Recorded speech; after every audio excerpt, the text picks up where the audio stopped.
All right, so what we have here is the KSR Orion 45.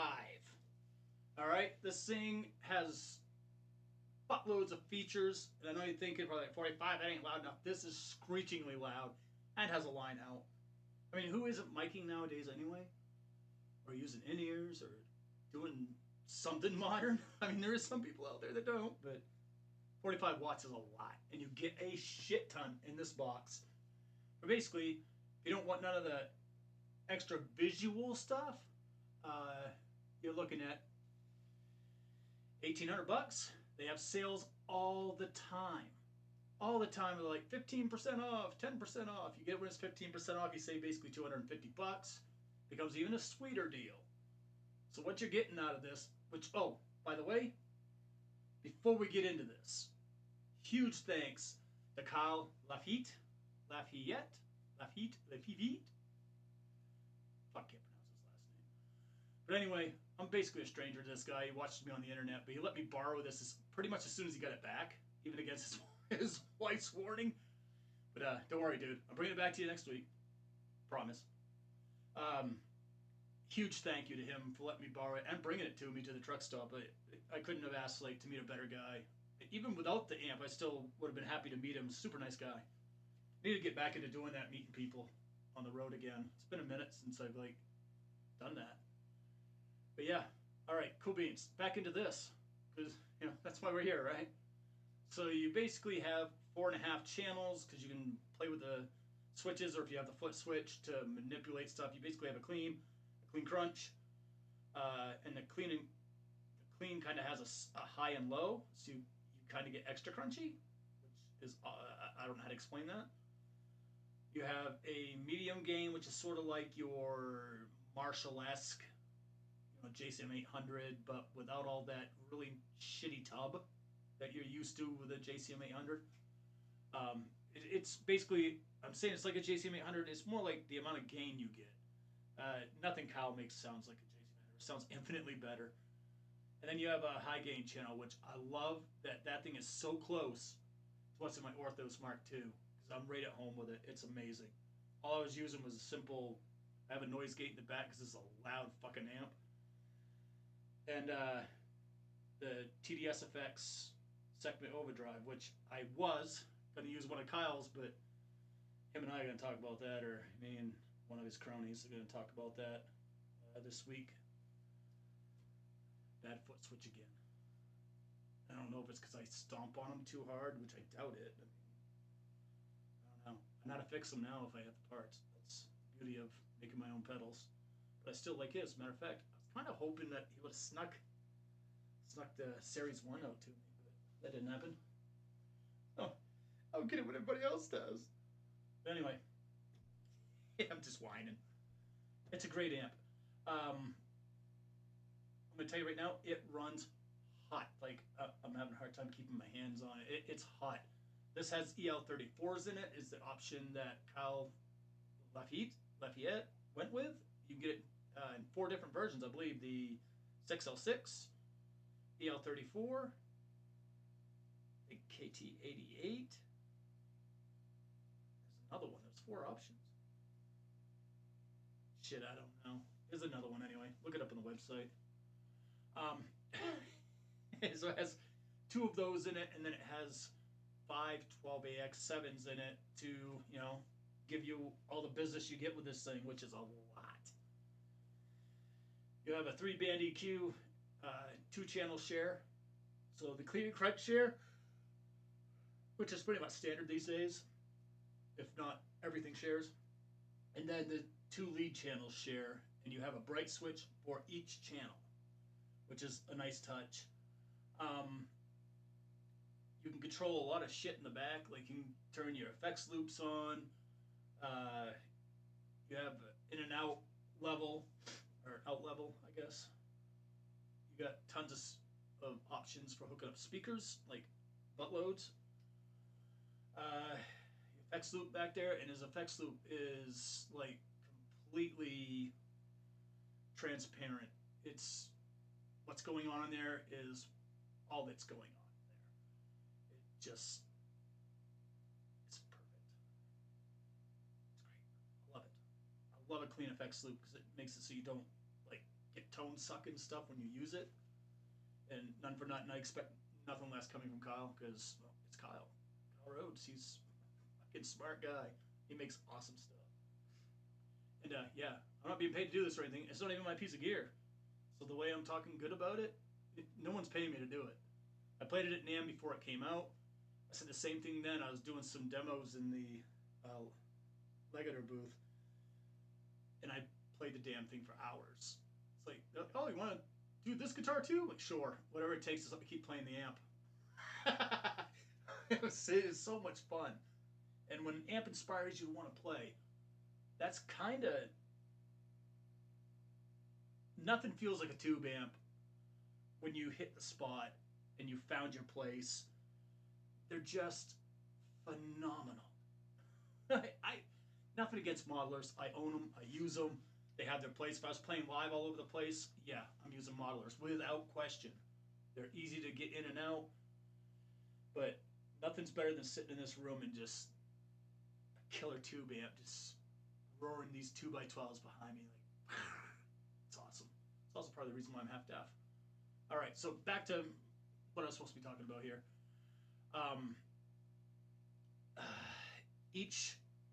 The clean and crunch are voiced differently, and both the lead tones are voiced differently.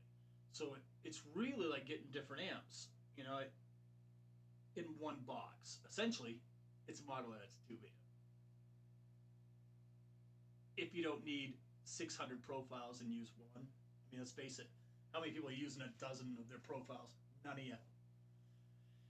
Yeah, that's a thing. Just gonna put that out there. It comes with a foot switch. You can control everything on it. If I was a smart guy, I'm not gonna talk about the first version of me filming this video because I'm an idiot.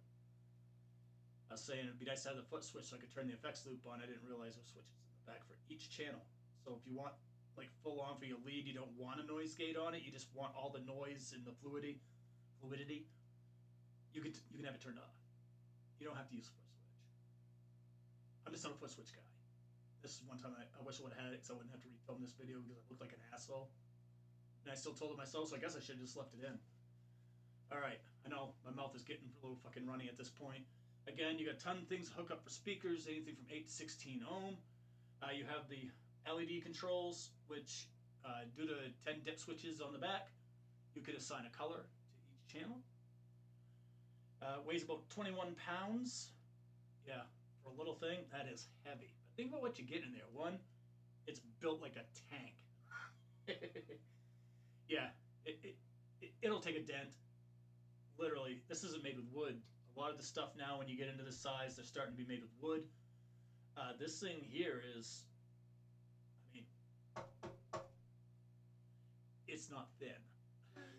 It's fucking rugged. Alright, so it also has a built-in defeat. So basically, you're not going to blow your amp up if you're not plugged into a speaker, which is phenomenal. It's a nice little touch. Everybody should be putting them in their amps today. Everybody does not. If you're the type, like my buddy Chase Lewis, what's up, Chase? By the way, this video today looks the way it does because of Chase. Yeah. I didn't make this shit all work. He did it via North Carolina and hoping I could understand what he was telling me. But anyway, it has built-in bias control, so you can do it yourself, and it's super simple. I was going to look at it, but this is not my amp, so I didn't take it apart, but you can kind of peek and see like, oh yeah, that does look like it's going to be a little simple. And you got simple little bias on the back. If I had a screwdriver, a little tiny one, you're good to go. You know, you know how to bias an amp. Super easy, nice little thing. You start to see a lot on amps, but you get guys like Kyle that just put it there because he thinks it's supposed to be. He's not wrong. The Crunch also has 3 gain stages, which makes it very interesting. You know? And again, like I was talking about they get a little more expensive when you want certain things. Like, I don't know if it was a deal or whatever when Kyle bought his from Kyle. There's a lot of Kyle in this video. But he has the purple chassis. Purple Barco. Awesome. I support that. I would have done neon green knobs though, just putting that out there. And every channel would have a purple KSR because I have a problem. My problem is awesome. I like purple. So yeah, that's what you get. It's just dumb good. So let's roll around a little bit. Tinka. All right, here we go.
All right, that is gain and number 2.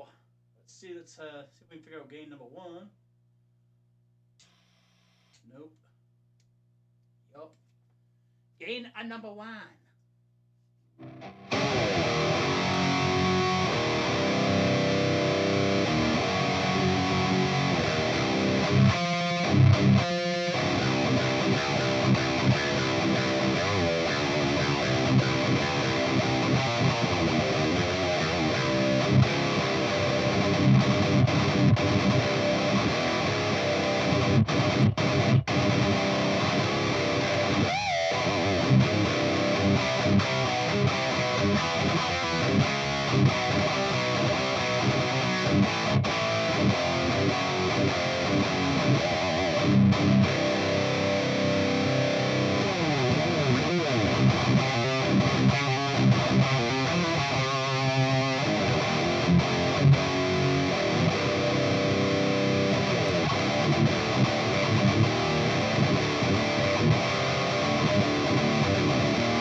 Yeah, that is a fun channel right there, son. That is fun.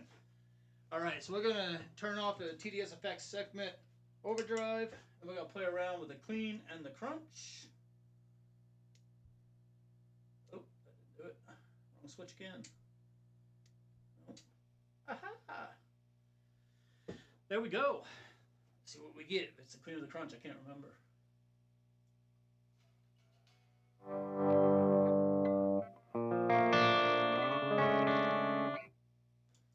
All right, let's just take a minute to appreciate that. The KSR clean is so spanky good. It's got that spank, but it's also super round. There's nothing to hate about that. There just isn't. So, yeah, let's see what happens when we put in the bright switch up.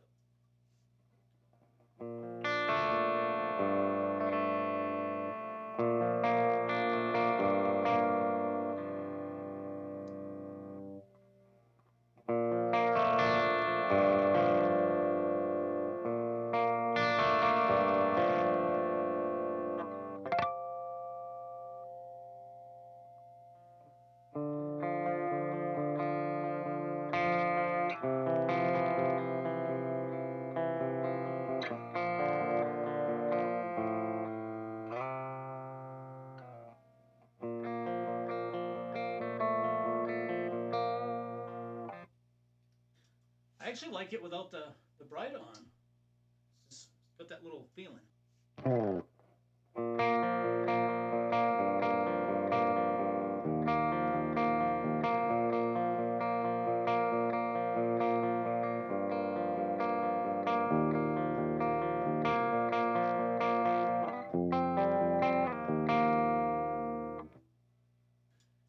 All right, so in theory, this high and low switch right here is going to push me into like super crunch, the half channel. Yeah, all right, let's see what happens.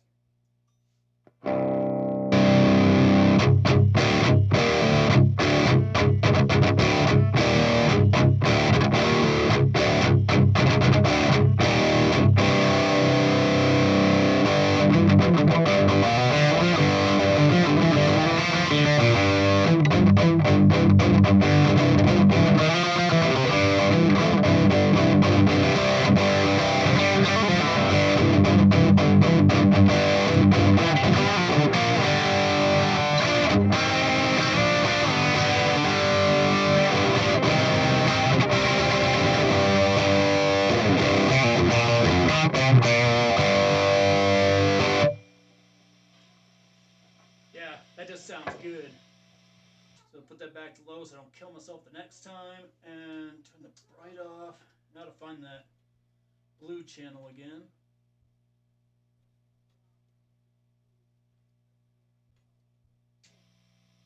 There we go.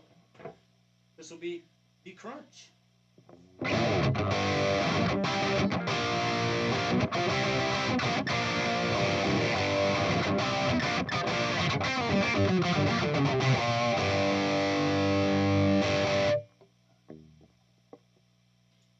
We're going to try the high on this one.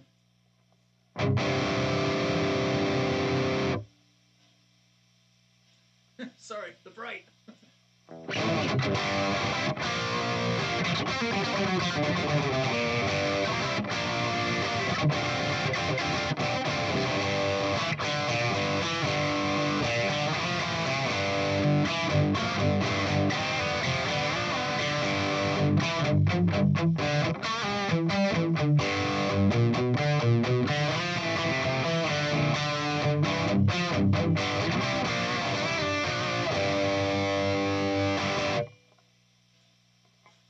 As you can tell, I'm getting a little bit of hiss there, so if we go...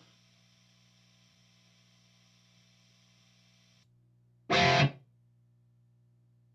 the noise gate on. Of course, I've got to turn off the fucking vocal mic.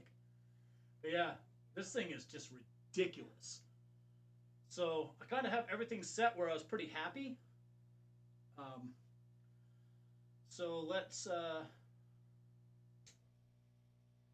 do a quick little run through of the channels. We'll start with a clean, then we'll hit the high on the clean, then go to the crunch. And the high on the clean is what I'm calling super crunch because it's crunchy. And then we'll head to the leads.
All right. So hey, that is a lot of amp.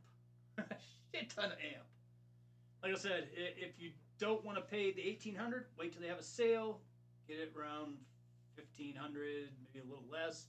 If you want to treat yourself good and add a different chassis color just to personalize it a little bit, then spend a couple extra bucks, get it personalized, have it looking all slick. Again, this is the EL34 version.